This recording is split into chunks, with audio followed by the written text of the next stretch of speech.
नमस्कार, the daily show में आपका स्वागत है। मैं हूं मुकेश कुमार। दोस्तों, किसान आंदोलन को 9 महीने हो गए हैं। वो लगातार मजबूत भी होता दिख रहा है, मगर सरकार का रवैया नहीं बदल रहा है, बल्कि वो और दमनकारी रास्ते अख्तियार करते हुए दिख रही है। हरियाणा में किसानों पर जिस तरह से कार्रवाई की गई और उसके बाद मुख्यमंत्री खट्टर के बयान आए, वो इसकी ताज़ा बानगी हैं। क्या बीजेपी और उसकी सरकारों का ये रवैया किसानों के गुस्से को और भड़काएगा और आने वाले चुनाव में ये उसके खिलाफ ठोस लामबंदी कर पाएंगे, उसे यूपी, उत्तराखंड आदि राज्यों में सबक सिखा पाएंगे? सहारनपुर में महासम्मेलन होने जा रहा है। क्या ये सम्मेलन आंदोलन को नई दिशा और नई ऊर्जा देने में कामयाब होगा? वैसे किसान आंदोलन से जुड़े कुछ और भी बड़े और महत्वपूर्ण सवाल हैं। मसलन ये कि क्या इसे आर्थिक उदारवाद के खिलाफ पहला संगठित विद्रोह या विरोध माना जा सकता है? क्या किसान आंदोलन भारतीय राजनीति को निर्णायक तौर पर बदलने की दिशा में आगे बढ़ रहा है? इन सब मुद्दों पर, इन सब सवालों पर बातचीत करेंगे। हमारे साथ जुड़ चुके हैं किसान आंदोलन की एक मुखर आवाज, जाने माने सेफोलॉजिस्ट और राजनीतिक विश्लेषक, राजनीतिक कार्यकर्ता योगेंद्र यादव जी। आपका स्वागत है योगेंद्र जी कार्यक्रम में। तो बातचीत यहीं से शुरू। राजनीतिक कार्यकर्ता ही कहिए, बाकी सब तो पूर्व जन्म हो गया, निकल गया। नहीं, वो ज्ञान तो है आपके पास ना। तो मैं सवाल यहीं से शुरू करता हूं कि 9 महीने हो गए हैं और किसान आंदोलन अब किस तरह से आगे बढ़ेगा, इसको लेकर एक संशय सा दिख रहा है, क्योंकि सरकार की तरफ से कोई रिस्पांस नहीं आ रहा है, बल्कि वो और सख्त होती हुई दिख रही है।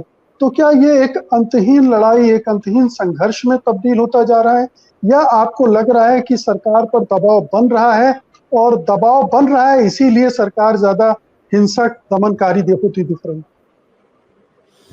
पिछले 9 महीनों का ये जो संघर्ष है, ये कोई अंतहीन संघर्ष नहीं है और कम से कम फिजूल या बिना मतलब का संघर्ष नहीं है, या ऐसा संघर्ष नहीं है जिससे कुछ हासिल नहीं हुआ। इस 9 महीने में इस आंदोलन का लगातार विस्तार हुआ है। याद कीजिए, जब शुरू हुआ था क्या कहते थे? खाली पंजाब का आंदोलन है। फिर कहना शुरू किया पंजाब हरियाणा का, उसके बाद भाषा बदली, अच्छा पंजाब हरियाणा, राजस्थान, उत्तर प्रदेश, उत्तराखंड, ये सब हुआ है। अब धीरे धीरे आंदोलन देश के बाकी तमाम कोनों में फैलता जा रहा है। दूसरा, आंदोलन की मुद्दा और क्षमता, इसका विस्तार हुआ है। पहले ये आंदोलन था खाली 3 कानूनों के बारे में और एमएसपी को हासिल करने के बारे में, लेकिन धीरे धीरे ये आंदोलन इस देश की बुनियादी आर्थिक व्यवस्था और ये जो शोषण दमनकारी व्यवस्था है उसके खिलाफ आंदोलन बना। पहली बार अंबानी अडानी के बारे में कुछ बोला गया इस देश के अंदर, कॉरपोरेट सत्ता के विरुद्ध बोला गया इस देश में, और इस देश का जो आर्थिक ढांचा बन रहा है उसका आंदोलन बना। यही नहीं, अब तो मैं मानता हूं मुकेश जी कि यह आंदोलन इस देश में लोकतंत्र को बचाने का आंदोलन बन चुका है। इस देश को हिंदू मुसलमान में बांटने की जो साजिश है उसके खिलाफ इस देश की एकता का आंदोलन बन चुका है, और सही कहें तो अब ये देश बचाने का आंदोलन बन चुका है। 9 महीने में क्या पैदा हुआ, लोग किसी ने मजाक में मुझसे पूछा। मैंने कहा भाई, सरकार ने 9 महीने में क्या किया वो तो सरकार बताएगी। इस 9 महीने में किसान का आत्मसम्मान पैदा हुआ, शायद 50-60 साल के बाद। इस 9 महीने में किसान की एकता पैदा हुई, जो मैंने तो कम से कम अपने जीवन में इस किस्म की एकता देखी नहीं है। और इस 9 महीनों में एक ऐसी ताकत पैदा हुई जो इस गणतंत्र की उस वक्त रक्षा करेगी जब इसके संविधान की धज्जियां उड़ाने की कोशिश की जा रही है। ये बहुत बड़ी बात है, उन 3 कानूनों से भी बहुत बड़ी बात है जिनके विरुद्ध ये आंदोलन शुरू हुआ था। जी, तो योगेंद्र जी, अब चुनौती ये है कि कैसे सत्ता को राजनीतिक सबक सिखाया जाए, कैसे उसे इस बात के लिए तैयार किया जाए कि किसान आंदोलन की जो मांगे हैं वो अपनी जगह बहुत दुरुस्त हैं, जिसको मानने के लिए वो कतई तैयार नहीं है। और आप लोगों का ही कहना है कि जब तक उनकी राजनीति पर चोट नहीं पड़ेगी, जब तक उनकी सत्ता डगमगाएगी नहीं, तब तक उनकी समझ में नहीं आएगी। अब ये एक बड़ा प्रयोग उत्तराखंड, उत्तर प्रदेश में है, जो चुनौती भी है मैं समझता हूँ किसानों के लिए। इसकी किस तरह से तैयारी है और इस पृष्ठभूमि को मैं चाहूंगा जोड़कर देखा जाए, जो हरियाणा में लगातार हम देख रहे हैं 20-25 बार किसानों पर लाठीचार्ज हुए हैं, सर फूटे हैं, उनके खिलाफ 40,000 से ज्यादा मामले दर्ज किए गए हैं। अब उत्तर प्रदेश में जब गतिविधियां बढ़ेंगी तो चुनाव के पहले तो योगी सरकार कोई खट्टर साहब से उदार तो नहीं है, तो ये चुनौती भी साथ में। जी पहले हरियाणा के संदर्भ पे थोड़ी सी बात कर दूं, क्योंकि करनाल वाली घरौंदा वाली घटना के बाद से बहुत आक्रोश है, रोष है और तमाम तरह का मिथ्या प्रचार करने की कोशिश की जा रही है। मैं स्पष्ट कर दूं, जो करनाल में हुआ उसमें एक नहीं 5 इस देश के कानून की धज्जियां उड़ाई गई। पहली बात, किसानों ने मांगा था, करनाल के हमारे किसानों ने सिर्फ एक बात कही थी कि हम ये वो मीटिंग कर रहे हैं, हम उन्हें काले झंडे दिखाना चाहते हैं। और इस घटना से एक दिन पहले करनाल पुलिस ने कहा ठीक है, आप घंटाघर चौक के पास एक जगह है, वहां पे खड़े होके, जो कि मीटिंग की साइट से 1.5 किलोमीटर दूर है, वहां खड़े होके आप झंडा दिखा देना, काले झंडे। किसानों ने कहा ठीक है, हम ये करना चाहते हैं। लेकिन उस दिन सुबह पूरे करनाल को छावनी में बदल दिया। घंटाघर चौक तो छोड़िए, लोगों को अस्पताल तक नहीं पहुंचने दिया गया उस दिन। पहली टूक। दूसरा, वो बात जो कि एसडीएम ने कही, जिनका नाम ही मैं तो समझता हूं अब आयुष सिरफोड़ सिन्हा बना देना चाहिए। जब भी कहीं नेम प्लेट लगे तो किसी को आयुष सिरफोड़ उसमें जोड़ देना चाहिए। एसडीएम ने जो बात कही, याद रखिए, चीफ मिनिस्टर के अपने शहर में, चीफ मिनिस्टर की अपनी कॉन्स्टिट्यूएंसी में हिम्मत नहीं हो सकती किसी एसडीएम की ये बात कहने की जब तक उसे सीधे मुख्यमंत्री से आदेश ना हो। तीसरा, जो लाठीचार्ज हुआ, याद रखिए लाठीचार्ज वहां नहीं हुआ जहां मजिस्ट्रेट ने ये बात कही थी, वो एक दूसरे मजिस्ट्रेट के चार्ज में हुआ। बीजेपी वाले इसको तर्क के रूप में इस्तेमाल कर रहे हैं कि देखिए ये तो दो अलग जगह। मैं तो कहता हूं इससे तो आपका भांडा पूरी तरह फूटता है। इसका मतलब है कि वहां पे तमाम मजिस्ट्रेट ने ये इंस्ट्रक्शन दिए थे, ये बेचारा पकड़ा गया वीडियो के ऊपर, बाकी पकड़े नहीं गए। लेकिन सर तो फोड़ा दूसरों ने, वही जो ये व्यक्ति कह रहा था 12 किलोमीटर दूर क्यों फोड़ा गया, क्योंकि सबको ऑर्डर थे और ऑर्डर चीफ मिनिस्टर के ऑफिस से थे। चौथी बात, पुलिस ने खाली लाठीचार्ज नहीं किया, लाठीचार्ज तो डिस्पर्स करने के लिए किया जाता है, मारना, बैठा के हमला करना, कार तोड़ना, लोगों के नाक तोड़ना, सर तोड़ना, जिसमें हमारा एक किसान शहीद हुआ है, ये लाठीचार्ज के तहत भी नहीं आता है। लाठीचार्ज का मतलब होता है आप खदेड़ दीजिए लोगों को, ये लाठीचार्ज नहीं है, ये हमला हुआ है किसानों पे। और पांचवी और सबसे शर्मनाक बात, ये सब होने के बाद प्रदेश का मुख्यमंत्री उसको डिफेंड करता है। शब्दों के चयन में कुछ गड़बड़ हो गई होगी, मैं आपका सर फोड़ दूं और उसके बाद कहूं शब्दों के चयन में थोड़ी सी मुझसे भूल हो गई है। इन्हें शर्म नहीं आती इन लोगों को।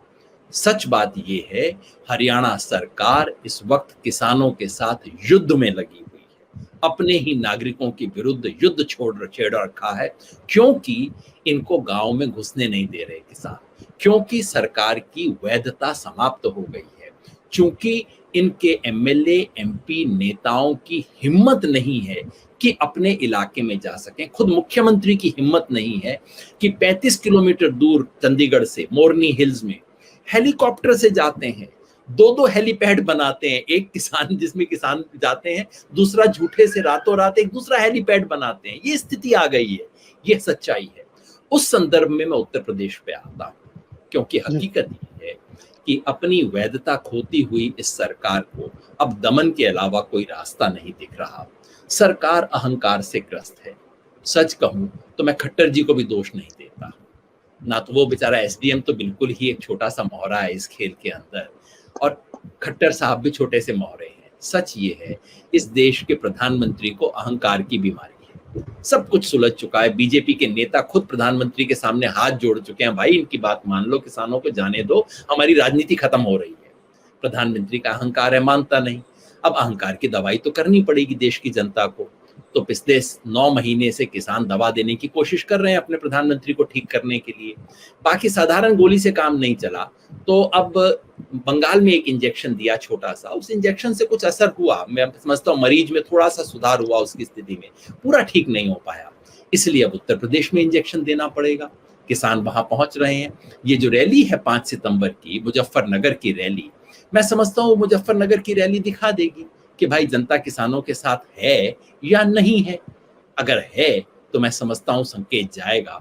और इस सत्ता को केवल और केवल एक बात समझ आती है, इन्हें ना कानून समझ आता, ये तो करनाल से स्पष्ट हो गया, संविधान इन्हें नहीं स्पष्ट आता, इंसानियत इनमें मर चुकी है, इन्हें केवल और केवल वोट की भाषा समझ आती है। तो ठीक है भाई, अगर आपको कुर्सी का हिलना है, वो कहते हैं ना इंद्र का सिंहासन जब डोलता था तभी कुछ होता था, तो अब ठीक है भाई, अगर इंद्र सिंहासन डोलने के सिवा कुछ सुनते ही नहीं है तो सिंहासन डोलने की बात होगी। और आप देखिएगा 5 सितंबर को उत्तर प्रदेश में सिंहासन डोलने की शुरुआत होती है कि नहीं, इसका मूल्यांकन आप कीजिए।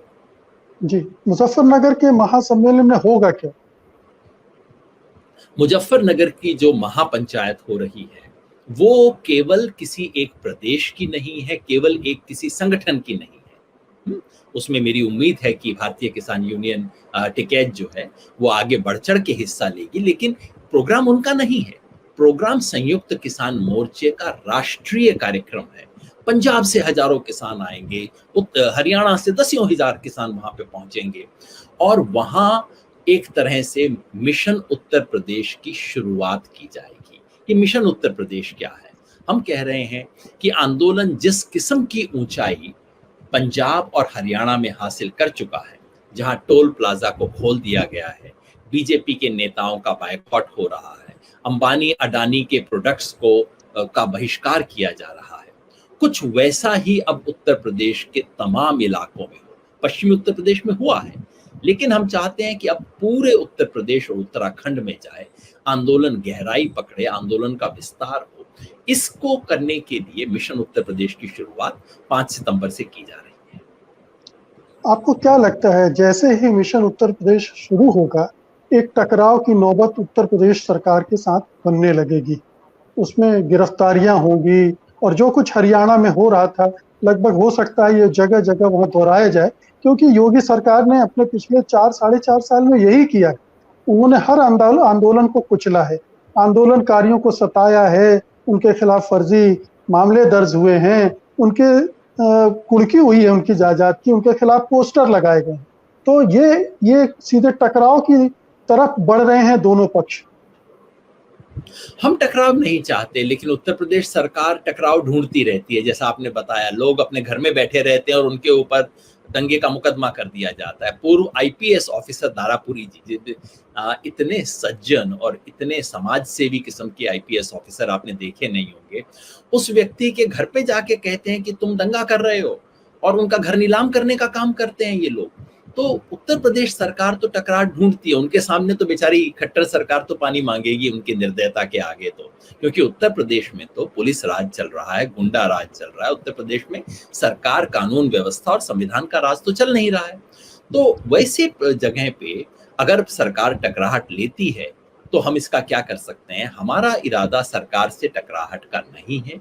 हमारा इरादा केवल और केवल किसानों में इन 3 कानूनों के बारे में, एमएसपी के बारे में जागृति पैदा करना, और इसके पीछे जो पूरी नई सत्ता, नई आर्थिक सत्ता इस देश में बन रही है, उसके बारे में लोगों को जागृत करना है। उसी तरह से इस कानूनों के समर्थक लोगों का विरोध और बहिष्कार करना है। किसी किस्म की कोई हिंसा संयुक्त किसान मोर्चा के एजेंडा पे नहीं है। हमने हर बार उसका परहेज किया है, बार बार उसके खिलाफ आगाह किया है, हमारे एजेंडा में नहीं है। अब पुलिस अगर गुंडागर्दी करना चाहे और जैसा करनाल में हुआ आक्रमण करना चाहे, हमला करना चाहे, तो और किसान को उसके विरुद्ध भी कोई अहिंसात्मक लोकतांत्रिक तरीका ढूंढना पड़ेगा। जी, और इससे जुड़े और सवाल भी हैं। मसलन उत्तर प्रदेश चूंकि बीजेपी के लिए बहुत जरूरी महत्वपूर्ण राज्य हो गया है 2024 के लिहाज से भी, इसलिए वो हर तरीका, हर हथकंडा आजमाएगी। एक दो तो ये है कि एक तो हिंदुत्व का जो हथियार है उसका इस्तेमाल शुरू हो गया ऑलरेडी। मतलब आप देखिए कि मुजफ्फरनगर दंगों के जो आरोपी हैं उनको छोड़ने के लिए कोर्ट में चली गई है सरकार, तो एक मैसेज दे रही है। इसी तरह से दूसरे उपाय कर रही है कि जहां पर पश्चिमी उत्तर प्रदेश में खास तौर पर ये हिंदू मुस्लिम एकता हुई है उसको कैसे तोड़ा जाए और कैसे जातियों को अलग अलग विभाजित करके अपने पक्ष में मिला जाए, आंदोलन को कमजोर किया जाए। क्या इसकी भी कोई स्ट्रेटजी है इससे काउंटर करने की किसानों के पास? अब मुकेश जी, सच तो बात यह है कि सारा कुछ शुरू ही काउंटर से हुआ है। आपको ध्यान होगा मुजफ्फरनगर में जब दंगे हुए, दंगे किसने करवाए थे, किस नियत से करवाए थे, सारी दुनिया जानती है। सीधे सीधे आग लगाई गई थी वोटों की रोटियों को सेकने के लिए। और जब ये वो बहुत भयानक दंगा हुआ और उसके बाद हिंदू मुस्लिम वैमनस्य बहुत गहरा हुआ उस इलाके में। लेकिन जब ये आंदोलन शुरू हुआ, कुछ ही हफ्तों के अंदर इस आंदोलन ने हिंदू मुसलमान के बीच जो दीवार खड़ी की गई थी, वो दीवार गिरा दी। अब कोई सच्चा देशभक्त हो तो कितना खुश होगा कि इस देश के देखिए दो लोग जो एक दूसरे के खिलाफ लड़ रहे थे, वो एक दूसरे से गले मिल गए। लेकिन कुछ लोग ऐसे हैं इस देश में, बीजेपी वाले, जिन्हें इस देश की एकता सुहाती नहीं है। अगर हरियाणा पंजाब का किसान एक दूसरे को गले लगा ले, किसी देशभक्त की आंखों से तो खुशी के आंसू निकलने चाहिए। इन बेचारों के पेट में मरोड़ होनी शुरू हो जाती है कि हरियाणा और पंजाब का किसान कैसे एक साथ हो गया, हिंदू सिख एक साथ कैसे खड़ा हो गया। और मुजफ्फरनगर में जब से हिंदू मुसलमान का घृणा वैमनस्य कम हुआ है, इनकी जहर की पुड़िया का असर कम हुआ है, तब से बड़े परेशान हैं, तरीके ढूंढ रहे हैं कि देश में किस तरह से विभाजन पैदा किया जाए। अब आप बताइए, ये लोग अपने आप को राष्ट्रवादी कहते हैं। अरे, अंग्रेजों के तरीके से फूट डालो और राज करो की राजनीति करने वाले लोग कहां से राष्ट्रवादी हो गए? कौन सा राष्ट्रवाद है ये? तो देशद्रोह की राजनीति है, साफ शब्द इसके लिए इस्तेमाल होना चाहिए। ये लोग देशद्रोह की राजनीति करते हैं और किसान आंदोलन देश की एकता की राजनीति। हमारा तो नारा ही बड़ा सिंपल है, वो तोड़ेंगे हम जोड़ेंगे, हम इस देश को जोड़ेंगे। और चाहे जाति का सवाल हो, चाहे धर्म का सवाल हो, तोड़ने की कोशिश कर लें लोग जितना मर्जी। किसान आंदोलन किसानों को जोड़ता है, आगे भी जोड़ेगा, क्योंकि ये तो आज कुर्सी पे हैं, कल को भग जाएंगे। किसान तो इस देश में 5000 साल से है, हमारा देश है, हमें इसकी रक्षा करनी है। जी योगेन जी, ये इनका आजमाया हुआ नुस्खा, आप जानते ही हैं कि 2014 और 2017 के चुनाव में जो फसल काटी थी बीजेपी ने, उसमें मुजफ्फरनगर दंगों का कितना बड़ा रोल था। पूरा पोलराइजेशन उसके आधार पर किया गया था और बहुत सारे ऐसे उपाय किए जा रहे हैं अलग अलग तरह से हिंदू मुस्लिम विवाद पैदा करने की। कहीं चूड़ी वाले को मारा जाता है, कहीं रिक्शे वाले को मारा जाता है, कहीं कुछ किसी और आम मुसलमान को मारा जाता है, उसके आधार कार्ड ना होने की बात की जाती है। और ये उत्तर प्रदेश में हो रहा है, मध्य प्रदेश में हो रहा है। बाकी मसले तो लव जिहाद से लेकर और धर्मांतरण तक और गौ रक्षा तक तो हैं ही। आपको लगता है कि अब पश्चिमी उत्तर प्रदेश में तो ये हो गया है कि हिंदू मुस्लिम एकता काफी हद तक नजर आ रही, लेकिन बाकी प्रदेश में वो चीजें नहीं गई हैं। वो कैसे होगा? उन इलाकों में किसान क्या करेंगे जाकर? आपने सही कहा मुकेश जी, और ठीक इसीलिए हमने मुजफ्फरनगर चुना। हमने कहा कि जिस मुजफ्फरनगर से इन्होंने नफरत की आग और आंधी शुरू की थी, उसी मुजफ्फरनगर से हम उस आग को बुझाना, उस नफरत को बुझाने का काम शुरू करेंगे। बिल्कुल सही आप कह रहे हैं, उसको बाकी पूरे प्रदेश में ले जाने का काम है। लंबा काम है, आसान नहीं है। मैं नहीं कहता कि रातों रात हो जाएगा। मैं बैठ के यहाँ आपको भविष्यवाणी कर दूं कि भाई ये तो 2 महीने में हम सब कुछ कर देंगे, नहीं। बहुत बड़ा काम है, मुश्किल काम है, क्योंकि नफरत के बीज बहुत गहरे बोए हैं। और साथ में याद रखिए, जो आपने इशारा भी किया, बीजेपी सिर्फ हिंदू मुसलमान की राजनीति नहीं कर रही है। बीजेपी उत्तर प्रदेश की सबसे घनघोर जातिवादी पार्टी है। जाति की राजनीति मतलब ये छुपी हुई बात नहीं है। भाई, कौन पार्टी जाके प्रचार कर रही है कि हमने किस जाति के व्यक्ति को मंत्री बनाया है? बीजेपी कर रही है। बीजेपी का एक चेहरा है शहरी लोगों को दिखाने के लिए, जाति से हम ऊपर हैं, जाति की राजनीति नहीं करते हैं। और एक तो हाथी के दांत दिखाने के और दूसरे हाथी के दांत खाने के। वो ये है कि हमने फला जाति का निषाद को ये किया, फला। पहली बार इस देश के इतिहास में मंत्रिमंडल की सूची आई जिसमें हर मंत्री के नाम के आगे उसकी जाति लिखी हुई थी। ये काम है बीजेपी के, ये तैयारी कर रहे हैं। तो ये जाति और सांप्रदायिकता का खेल गहरा है, नफरत का खेल है, बहुत मेहनत लगेगी। लेकिन मुझे विश्वास है कि इस नफरत की एक ही काट है। मैं बार बार कहता हूं, न हिंदू न मुसलमान, बस जवान और किसान, यही इसकी काट है। और जब किसान ये कहना सीख जाएगा कि किसानी मेरा धर्म, किसान मेरी जाति, ये कहना जब सीख जाएंगे, और ये हो रहा है, इसकी शुरुआत हुई है, और मुझे विश्वास है कि आने वाले कुछ महीनों में हम इसके परिणाम पूरे उत्तर प्रदेश में देखेंगे। जी, योगेन जी, आप सेफोलॉजिस्ट हैं, मुझसे बेहतर जानते हैं कि चुनावी गणित क्या है, चुनावी रणनीति क्या है। उत्तर प्रदेश में विपक्ष को अगर आप देखें तो कितना विभाजित है और उनकी उसकी जो सक्रियता है वो भी बहुत कम है। तो बीजेपी के खिलाफ अगर आप वोट देने की अपील करेंगे भी तो कहाँ जाएगा वोट, वो बटेगा और बीजेपी उसमें भी बाजी मार सकती है। तो आपका जो लक्ष्य है वो डिफीट हो सकता है। क्या इसका इसके इसका कोई तोड़ है आप लोगों के पास? मुकेश जी, जैसा मैंने शुरू में कहा था, एक जमाने में मैं ये सब किया करता था, इसका गणित। आजकल वो गणित वगैरह भूल गया है। और वो किसी एक दार्शनिक ने 19वीं सदी में कहा था कि दुनिया का विश्लेषण तो बहुत कर लिया, अब इसे बदलने की जरूरत है। तो विश्लेषण तो हो गया, अब इसे कुछ बदलने की कोशिश करें। आपने सही कहा कि जमीन पे देखिए, सिर्फ उत्तर प्रदेश में नहीं, सच बात ये है कि इस देश का विपक्ष संसद में नहीं है, इस देश का विपक्ष सड़क पे है। सच्चा विपक्ष तो इस देश में सड़क पे ही चल रहा है इस वक्त। और जब सड़क पे जनता तय कर लेती है तो जनता, कई बार क्या होता है कि जब बड़े इतिहास के सवाल होते हैं तो उनका फैसला ये छोटे छोटे समीकरणों से नहीं होता, जाति का समीकरण, ये पार्टी और उसका गठबंधन और ये सब। कभी जब जनता मन बना लेती है तो बस वो निर्णय सड़क पे हो जाते हैं और बैलेट बॉक्स तक अपने आप पहुंच जाते हैं। तो मैं समझता हूं कि अगर किसान आंदोलन अपना काम ठीक से कर पाए, और जैसा कि मैंने कहा, इस देश में आज लोकतंत्र बचाने की जिम्मेवारी सबसे ज्यादा किसान आंदोलन के सर पे है। आज वो इतिहास की वो फोर्स है, वो ताकत है। हमेशा दुनिया में, इतिहास में कोई एक वर्ग होता है जिसका अपना स्वार्थ समाज के कल्याण से जुड़ जाता है। आज किसान का स्वार्थ, किसान का अपना हित, स्वार्थ नहीं मैं हित कहूंगा, किसान का अपना हित इस देश में लोकतंत्र की रक्षा से जुड़ गया है, इस देश की धर्मनिरपेक्षता की रक्षा से जुड़ गया है, देश की एकता से जुड़ गया है। और अगर वो होता है तो मैं समझता हूं ये विपक्षी एकता जो लखनऊ में नहीं होगी वो गांव के स्तर पे हो जाएगी, वहां जनता जवाब ढूंढ लेगी।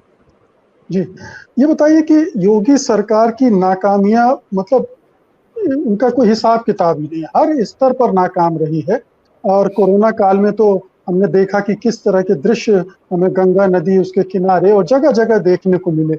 आपको लगता है कि ये जो लोगों का गुस्सा न केवल दूसरे मुद्दों बल्कि इन मुद्दों के वजह से भी इतना इकट्ठा हो गया है कि अगर किसान आंदोलन ने ठीक ढंग से काम कर लिया तो ये सारा जुड़कर, जैसा आप कह रहे हैं कि जनता खुद विपक्ष हो जाएगी, क्या वो नौबत आ सकती है? आपको लगता है कि योगी सरकार के पाप का घड़ा इतना भर गया है कि अब बस उसमें कुछ ही बूंद डालने की जरूरत? एक लोकतंत्र में होना तो यही चाहिए। ये तो सिर्फ है नहीं कि केवल और केवल किसानों के कारण सरकार, जनता परेशान है योगी सरकार से।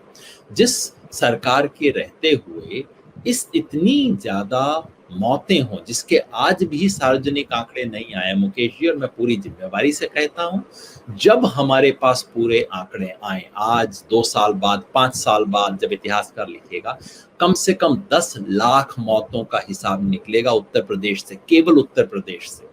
मैं आंकड़े समझता रहता हूं और थोड़ा ध्यान से बोल रहा हूं। इतनी बड़ी मात्रा में जहां लोगों की मौत हुई हो, सरकार बैठी जहां अपने, जिसे वो कहते हैं, ये वो मुहावरा बदलना होगा, कहते थे जब रोम जल रहा था तो नीरो बांसुरी बजा रहा था।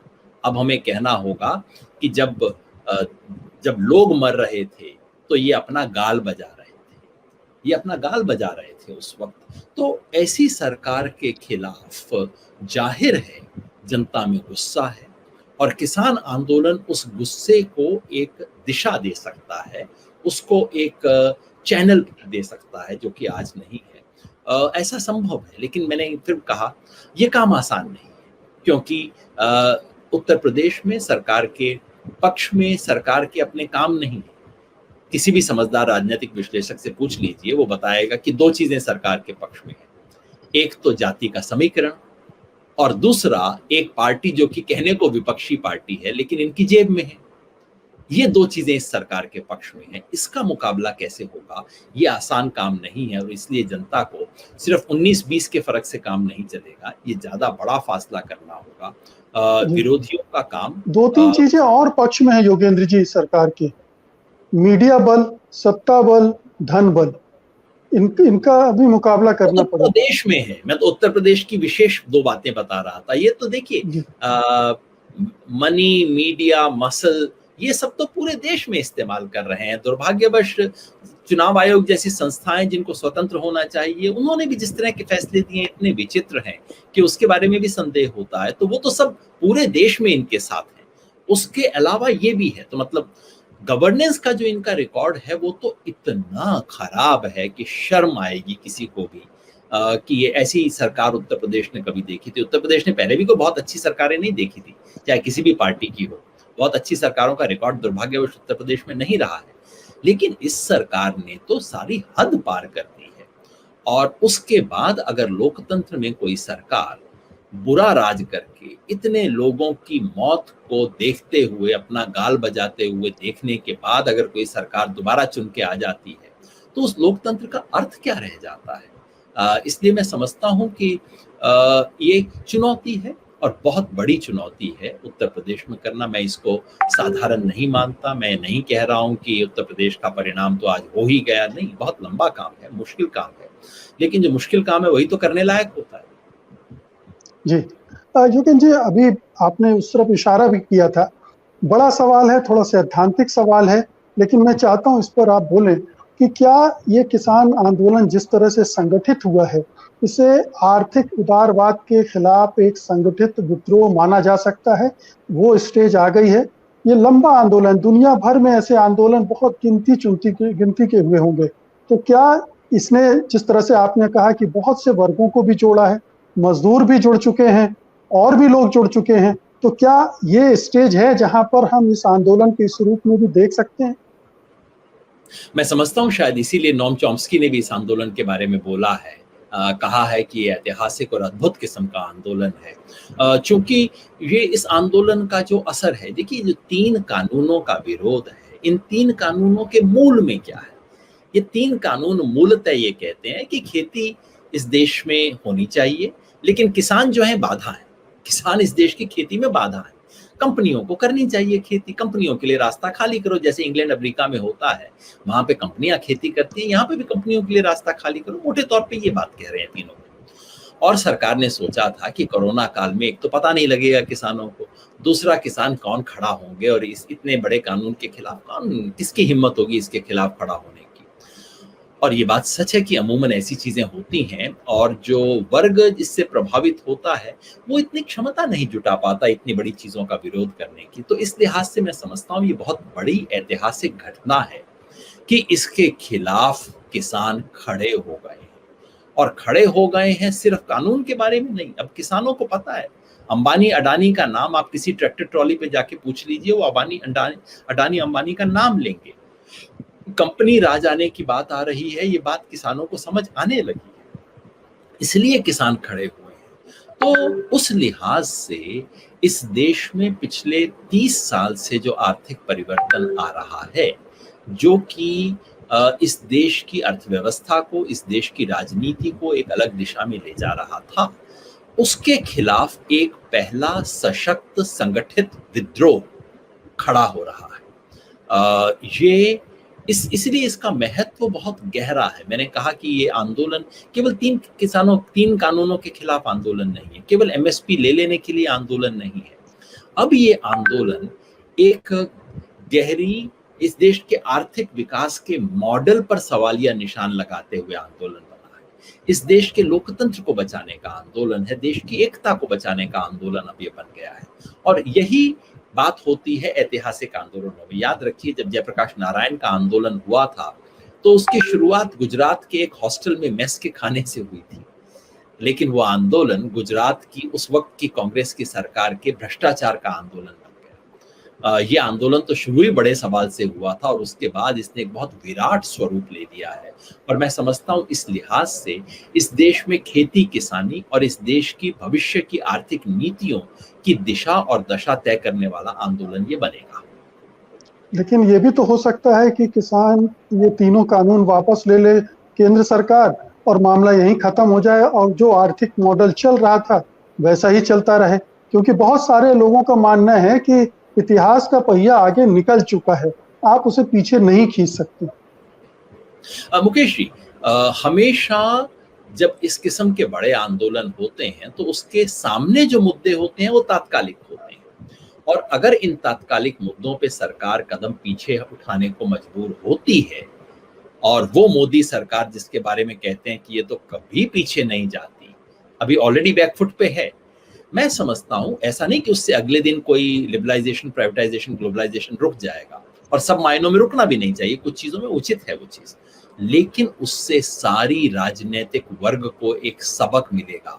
अरे भाई, जब मोदी नहीं करवा पाया तो तुम्हारी क्या औकात है, जरा बच के रहो। मैं आपको विश्वास दिला सकता हूं, यही नहीं, आने वाले प्रधानमंत्री भी अगर उनके कान में अगली बार कोई आके फुसफुसाएगा ना कि ये मार्केट में ये रिफॉर्म कर देते हैं, किसान एग्रीकल्चर में ये रिफॉर्म कर देते हैं, वो हाथ जोड़ लेगा अगला प्रधानमंत्री। भाई साहब, देखा नहीं आपने मोदी के साथ क्या हुआ था?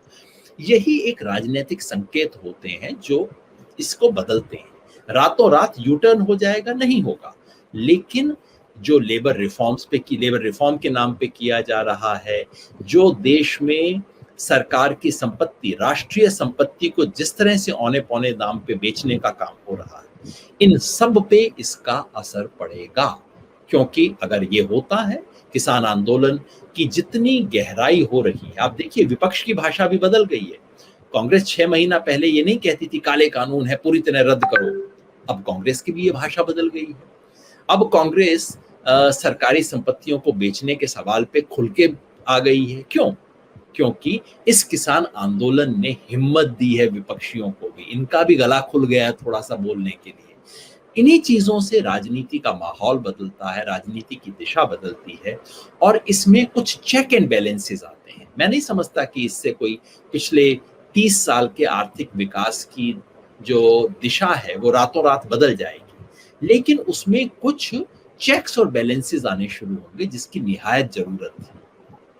जी, राजनीतिक दलों जिनकी भाषा बदलने की बात आप कर रहे हैं, वो एक अवसरवाद के तहत भी हो सकती है। जब सत्ता में आएंगे तो फिर वही, भले ही दूसरे तरह से, क्योंकि यही लोग सत्ता में थे जब इसी तरह की चीजें कर रहे थे, दोबारा आएंगे फिर वही करने लगेंगे। बेशक अब किसानों का एक एक भय तो बन गया है, किसानों की एकता ने इतना दबाव तो बना दिया कि उनके खिलाफ कोई कदम उठाने से सरकारें घबराएंगी, लेकिन बाकी मोर्चों पर शायद उनका रवैया ना बदले।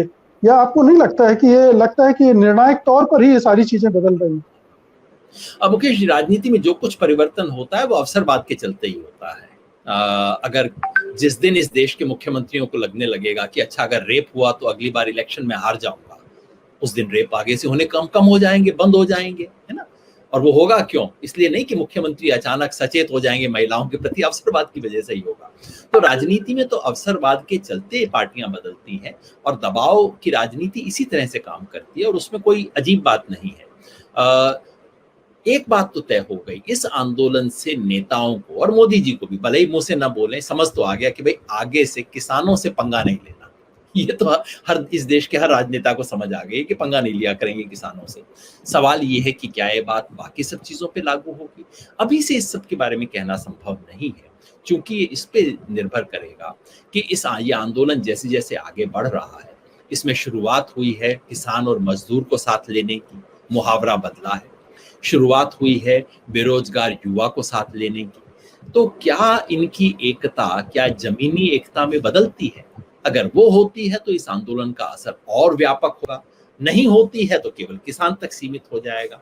तो ये सवाल हैं जिनका फैसला संघर्ष आगे किस तरह से बढ़ता है उस पर निर्भर करेगा। जी, मेरा अंतिम सवाल है, उत्तर प्रदेश और उत्तराखंड में आप फरवरी मार्च में चुनाव के बाद क्या देख रहे हैं? ये भविष्यवाणी है, मैं जानता हूं।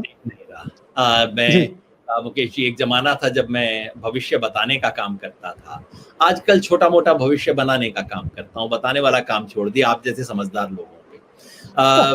मैं तो केवल एक बात जानता हूँ, अभी तो हमें चुनाव भी दिख नहीं रहा, अभी तो किसान आंदोलन में केवल एक चीज दिख रही है, हमें इस आंदोलन में उतनी ही सक्रियता, उतनी ही सघनता लानी है पूरे उत्तर प्रदेश में, जैसा कि नजदीक के दूसरे राज्यों में हुआ है। और सिर्फ उत्तर प्रदेश में नहीं, आज हमने चर्चा उत्तर प्रदेश की, लेकिन मैं तो आसाम में भी प्रयास कर रहा हूँ, मैं तो कर्नाटका में भी घूम रहा हूँ, हमारे साथी तेलंगाना, आंध्र प्रदेश, तमिलनाडु में जा रहे हैं।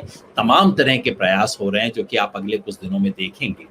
हम इस देश में एक ऐसा किसान आंदोलन खड़ा करना चाहते हैं जो इस देश ने कभी देखा नहीं। जितनी बड़ा आंदोलन अभी तक जो हमने देखा है उससे भी कई गुना बड़ा कर रहे हैं। तो वो है चुनाव। आपकी निगाह चुनाव पे है और मैं समझ सकता हूं, मैं दोष नहीं देता आपको उसके लिए, और किसी स्टेज पे आके हमें भी चुनाव को जरा देखना पड़ेगा।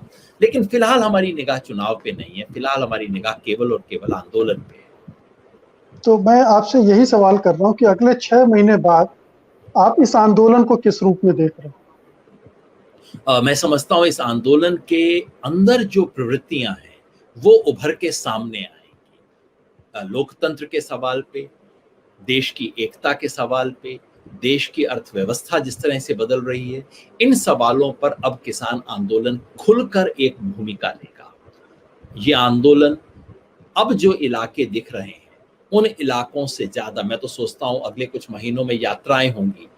दक्षिण भारत से कोई यात्रा आएगी, पूर्वोत्तर से कोई यात्रा आएगी। इसका संदेश देश के गांव-गांव में जाएगा और ये आंदोलन एक ऐसा ऐतिहासिक आंदोलन आएगा जो कि इस वक्त भारत पे जो संकट है, ये जो किसान आंदोलन का जो समय है, हम याद रखिए ये वो समय है जब इस देश में लोकतंत्र को खत्म किया जा रहा है, जब इस देश के गणतंत्र की बुनियाद पे हमला किया जा रहा है। और मैं समझता हूं अगर ये किसान आंदोलन उस हमले को रोकने की एक सबसे बड़ी ताकत के रूप में उभरता है, तो 3 कानून तो छोटी बात है, 3 कानून रद्द करवाना तो बहुत छोटा सवाल हो जाएगा। ऐसे 300 कानून बनवाने की ताकत इस देश में आ जाएगी और वो मेरे ख्याल से सबसे बड़ी विजय होगी किसान आंदोलन की। जी, ये पूरा देश टकटकी लगा के इस आंदोलन को देख रहा है क्योंकि इसने बहुत उम्मीदें पैदा की हैं और बहुत शुभकामनाओं के साथ भी देख रहा है। एक वर्ग ज़रूर है जो इसको कहना चाहिए संदेह की नज़र से देख रहा है, विरोध की नज़र से देख रहा है। उसमें मिडिल क्लास भी एक बड़ा तबका है और बीजेपी का हिंदुत्व से जुड़ा उनको दिखाया जा रहा है, कोई बात नहीं, ये भी काम होता है। जी, तो बहुत बहुत शुक्रिया योगेन जी हमसे बातचीत करने के लिए। बहुत अच्छा लगा आपसे बातचीत करके और काफ़ी चीज़ें आपने किसान आंदोलन के बारे में साफ की है। उम्मीद है कि हमारे दर्शकों को भी उससे लाभ होगा। बहुत बहुत शुक्रिया आपका। नमस्कार।